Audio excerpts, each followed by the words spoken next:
Hello everyone. I am Hadris with WTI and with this perfume for men's. This man cologne from the brand Versace is iconic. My dad literally loves it. He wears it every day, no matter where he goes, and as you can see, it's quite worn out.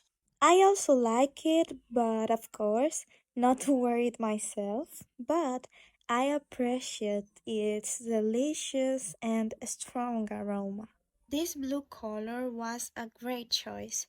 I feel like it matches the masculine essence that this perfume exudes, so it's a plus for fans of this color. I can say it has long-lasting power. Even after we go out for a few hours, its fragrance still lingers, and it even gets infused into clothes. So it's super good. Something else I really like are the raised details on the bottle.